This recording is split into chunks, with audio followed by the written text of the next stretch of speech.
लक्ष्मीनाथसमारम्भां नाथयामुनमध्यमाम् अस्मदाचार्यपर्यन्तां वन्दे गुरुपरम्परां गुरुर्ब्रह्मा गुरुर्विष्णुः गुरुर्देवो महेश्वरः गुरुः साक्षात् परब्रह्मा तस्मै श्रीगुरवे नमः.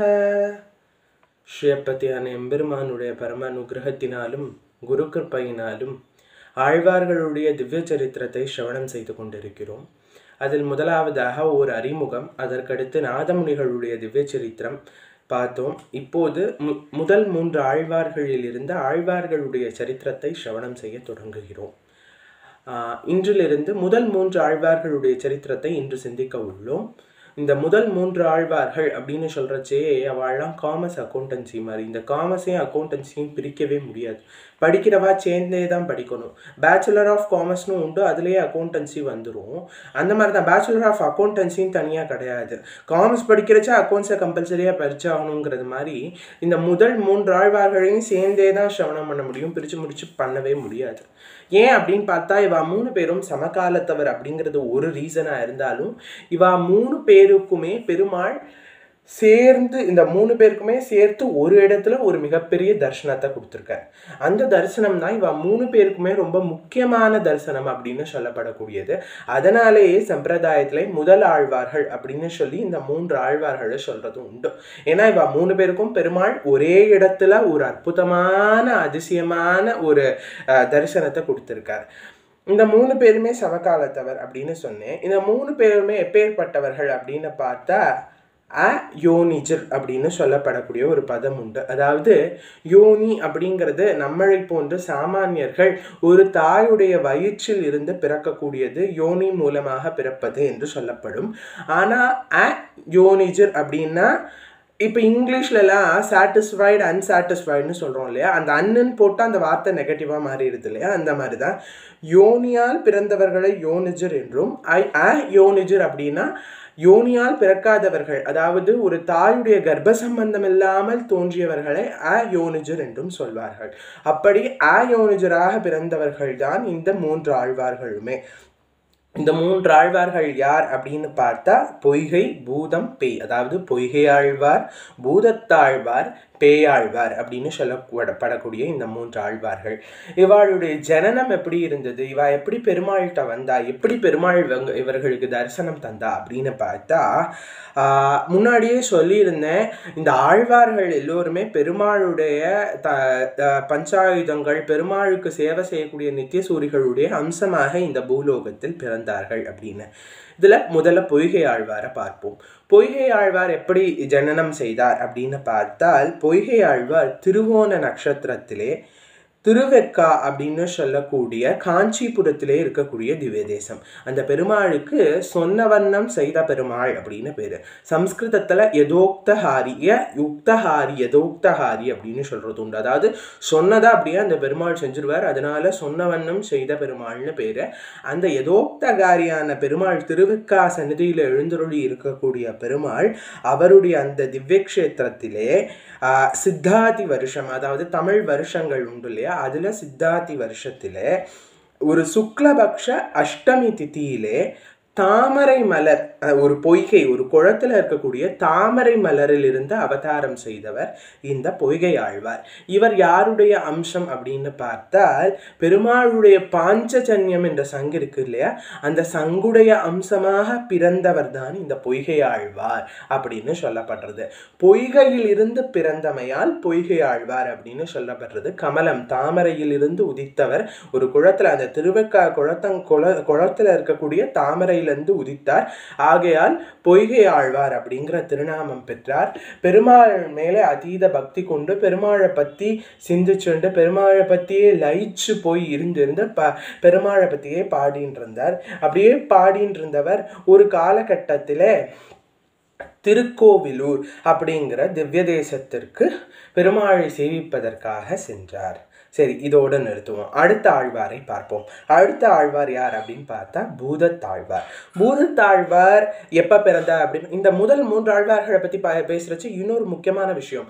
மற்ற ஆழ்வார்களுக்கெல்லாம் கூட திருநக்ஷத்திரம் ரொம்ப டிஃப்ரென்ஸில் வரும். அதாவது திருமழிசை ஆழ்வார் ஒரு நாள் பிறந்திருப்பார், குலசேகர ஆழ்வார் ஒரு நாள் பிறந்திருப்பார். நடுவில் ரொம்ப பெரிய கேப்லாம் வர சான்ஸ் இருக்கு. பட் இந்த முதல் 3 ஆழ்வார்களுக்கு மட்டும் அந்த கேப்பே கிடையாது. அடுத்த நாள்ல பிறந்தா. இவாள்லாம் ஏஜ் வைஸும் சமமானவா, காலத்திலையும் சமமானவா.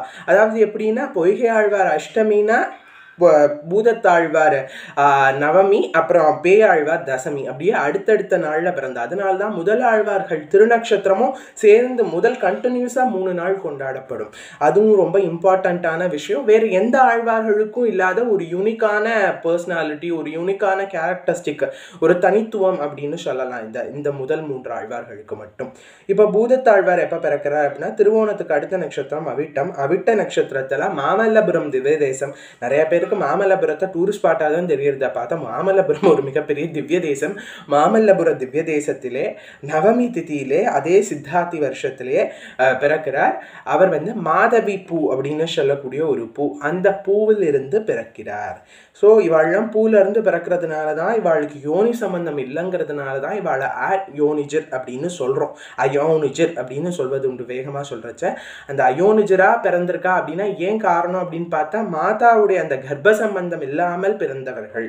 இவர் யாருடைய அம்சம் அப்படின்னா பெருமாளுடைய கதையுடைய அம்சம்.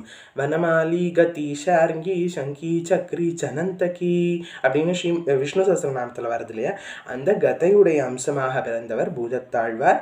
அவிட்ட நட்சத்திரம், மாமல்லபுரம் திவ்ய தேசத்திலே நவமி திதியிலே சித்தாதி வருஷம் சுக்லபக்ஷ நவமி திதியிலே பிறந்தார். அப்படியே தசமி, அதாவது எப்படின்னா நவமி அஷ்டமி திதியில பொய்கை ஆழ்வார்னா அடுத்த திதி நவமி திதியில பூதத்தாழ்வார். அடுத்து யார் அப்படின்னு பார்த்தா பேயாழ்வார். பேர் தான் பயப்படுற மாதிரி இருக்குமே தவிர ரொம்ப ரொம்ப ரொம்ப ரொம்ப காருண்யமா பெருமாள் மேல பல பாசுரங்களை பாடினவர் பேயாழ்வார்.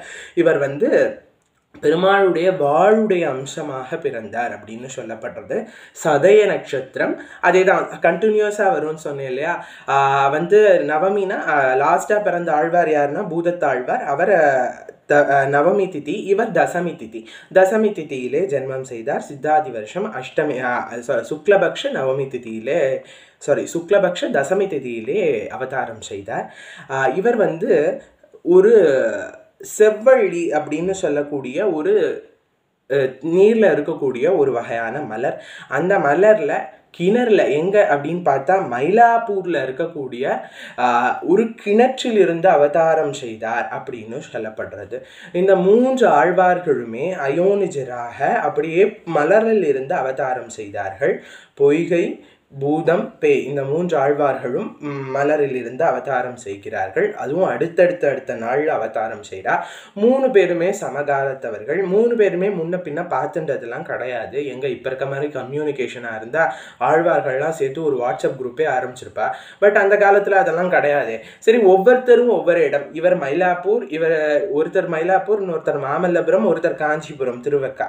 சரி, 3 பேரும் வேற ஊர், அதே தொண்டமண்டலம் தான். ஆனால் ஒவ்வொருத்தரும் கொஞ்சம் ஸ்கேட்டர்டாகி இருக்கா. ஸோ 3 பேருமே திவ்ய தேசங்களில் போய் பெருமாளை சேவிக்கணும் அப்படின்னு நினச்சிட்டு ஒவ்வொரு திவ்ய தேசமாக கிளம்பி வர. அப்படி வரும்போது திருநின்றவூர் திவ்ய தேசத்திற்கு 3 பேருமே அடுத்தடுத்ததாக வரா. முதல்ல யார் வரார்? பொய்கை ஆழ்வார் தான் வரார். போய் உலகழந்த பெருமாள் ஓங்கி உலகழந்த உத்தமன் பேர்பாடி அப்படின்னு ஆண்டாள் பாசுரம். ஆண்டாளுக்கு உலகழந்த பெருமாளை ரொம்ப பிடிக்கும். அதனாலேயே திருப்பாவையில் 3 இடங்கள்ல ஓங்கி உலகழந்த பெருமாளை பற்றி சொல்லுவேன். ஸோ ஓங்கி உலகழந்த உத்தமனான பெருமாள், அந்த பெருமாளை சேவிக்கிறார். ரொம்ப சந்தோஷம் அடைகிறார் பெருமாளுடைய அந்த திருமேனியை பார்த்ததுமே. பொதுவாக இந்த பிறவியை எதற்கு எடுத்திருக்கோம் அப்படின்னு பார்த்தா, நல்ல காரியங்கள் செய்து பகவானுடைய அர்ச்சாவதாரங்கள் எழுந்தருளி இருக்கக்கூடிய திவ்ய தேசங்களுக்கு போய் அவனுடைய அர்ச்சாவதாரங்களை சேவித்து ஒரு நன்மை பயக்கிறதுக்காக, இந்த ஜென்மாவை நல்லபடியாக முடிச்சுக்கணும் அப்படிங்கிறதுக்காகத்தான் இந்த பிறவியை நம்ம எடுத்திருக்கோம். மற்ற எந்த ஜீவனுக்காவது இப்போ நம்மளால ஒரு ஸ்லோகம் சொல்ல முடியுதுன்னா அதனால ஸ்லோகம் சொல்ல முடியுமா? மற்ற எல்லா ஜீவனுக்கும் ஃப்ரீயாக கோவிலுக்குள்ளே போக முடியுமா? பெருமாளை பார்க்க முடியுமா அப்படின்னு பார்த்தா இல்லை. அது இந்த மனித பிறவிக்கே இருக்கக்கூடிய ஒரு தனித்துவம் ஒரு விஷயம். ஸோ நம்ம அதை யூசேஜ் பண்ணிக்கணும், நம்ம அதை உபயோகப்படுத்திக் கொள்ள வேண்டும் என்பது முக்கியமான விஷயம். அடுத்ததாக பூதத்தாழ்வார் வர. பொய்கை ஆழ்வார் முதல்ல போய் பெருமாளை சேவிச்சிட்டாரு. வெளியில வந்தால் பார்த்தா வானம்லாம் ரொம்ப கருத்து இருக்கு, இடியும் மின்னலுமா இருக்கு. ஆஹா, ராத்திரி பிரயாணம் வேற பண்ண முடியாது, சாயங்காலம் ஆயிடுதே, எங்கேயாவது போய் தங்கலாமா அப்படின்னு இடத்த சுத்தி முத்தி பார்க்கிறார். அப்படி பார்க்கிறச்ச அவருக்கு எந்த வித இடமும் சரியாக தெரியல.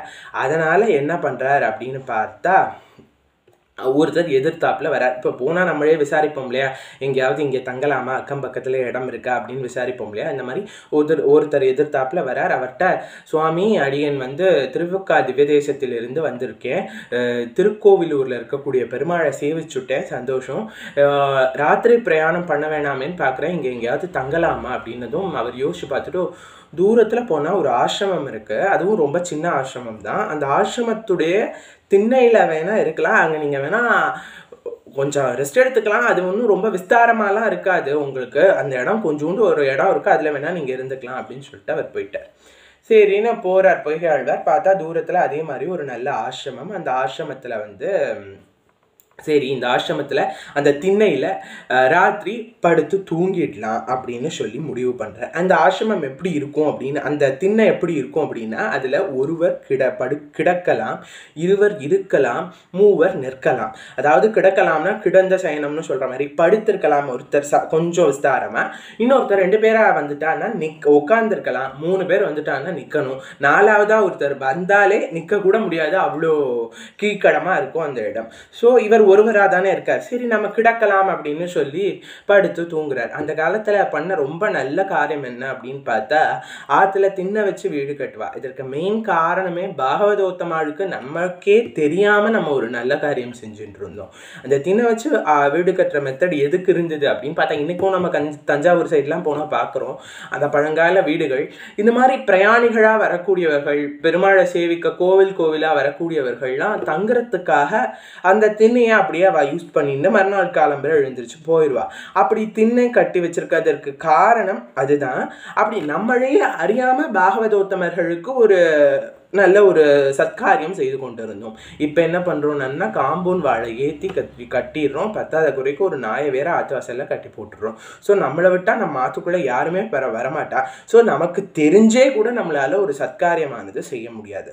இதனால தான் நம்ம பெரியவர்கள் வந்த பாதையை சிந்திக்கணும்னு ஏன் சொல்லின்னு இருக்கோம் அப்படின்னு பார்த்தா, இந்த காரணத்துக்காகத்தான். அவள் எதையுமே காரியம் இல்லாமல் காரணம் இல்லாமல் பண்ணக்கூடியவர்கள் இல்லை, அவர்களுக்கு நம்ம விட நல்ல புத்தி உண்டு. ஸோ நம்ம பெரியவாழை ஏன் நம்ம ஃபாலோ பண்ணி பண்ணணும் அப்படின்னு பார்த்தா, அவள் நமக்காகத்தான் இப்படி ஒவ்வொரு விஷயத்தையும் பார்த்து பண்ணி வச்சிருக்கா. ஸோ அதெல்லாம் நம்மளும் ஃபாலோ பண்ணணும். இப்போ நம்மளும் அதே மாதிரி ஒரு வீடு கட்டி வாசல்ல திண்ணை வச்சுருந்தோம்னு வச்சுக்கோங்களேன், இன்னைக்கும் யாராவது ஒருத்தர் கோவிலுக்கு போகிறவர்னு இல்லை, வேற எங்கேயாவது வெளியில் போயிட்டு வரவர் கால் வலிக்குது, அவர் அங்கே உட்காந்துட்டு ஓகே அப்பாடி கொஞ்ச நேரம் ஆஸ்வாசப்படுத்தியாச்சு அப்படின்னு நினச்சிட்டு போனார்னா அது கூட நமக்கு புண்ணியமாகத்தான் வரும். ஆனால் அது கூட வராதபடி நம்ம இப்போ நல்லா செஞ்சு வச்சுட்டோம். ஸோ அதுக்கு தான் நம்ம முன்னோர்கள் போட்டு கொடுத்த பாதையில் பயணிக்கணும் அப்படிங்கிற ஏன் சொல்கிறோம் அப்படின்னா, அதில் எவ்வளவோ ஆயிரம் விஷயங்கள், அர்த்தமுள்ள விஷயங்கள், அதற்கு நமக்கு அர்த்தம் தெரியல, ஆனால் அதுக்கு அவ்வளோ அர்த்தம் இருக்குது. அப்படி பல விஷயங்கள் இருக்குது அப்படிங்கிறது தான் உண்மை. இதே மாதிரி இன்னொரு அடுத்த ஆழ்வார் வரார். யார் அப்படின்னு பார்த்தா பூதத்தாழ்வாரும் போய் பெருமாளை பார்த்துட்டார். உலகளந்த பெருமாள், நல்ல விஸ்வரூபமான நல்ல தரிசனம் ஆனதும் அப்பாடி சந்தோஷம் அப்படின்ட்டு வெளில வரார். அவரும் பார்க்குறார், ஆஹா என்னடா அது மேகம் கணக்குதே, ராத்திரி பிரயாணம் பண்ண முடியாது போலேயே, எங்கேயாவது தங்கலாமா அப்படின்னு சுற்றி முற்றி பார்த்துட்டே வரார். அந்த ஆசிரமம் பக்கத்தில் வரார். ஆசிரமத்து வாசலில் படுத்துன்னு இருக்கார் பொய்கை ஆழ்வார்கிட்ட போய், சுவாமி, அடியன் மாமல்லபுரம் விதேசத்திலிருந்து வருகிறேன், இந்த மாதிரி இன்னைக்கு ராத்திரி தங்கறதுக்கு இங்கே எங்கேயாவது இடம் கிடைக்குமா அப்படின்னதும், சுவாமி பொய்கை ஆழ்வார் என்ன சொல்றார், சுவாமி இங்கே ஒருவர் கிடக்கலாம், இருவர் இருக்கலாம், மூவர் நிற்கலாம், நம்ம இருவராக இருக்கோம், வாங்கோ நம்ம 2 பேரும் இருப்போம், அதாவது 2 பேரும் உட்காந்துருப்போம் அப்படின்னு சொல்லி கூப்பிட்டு உட்கார வச்சார்.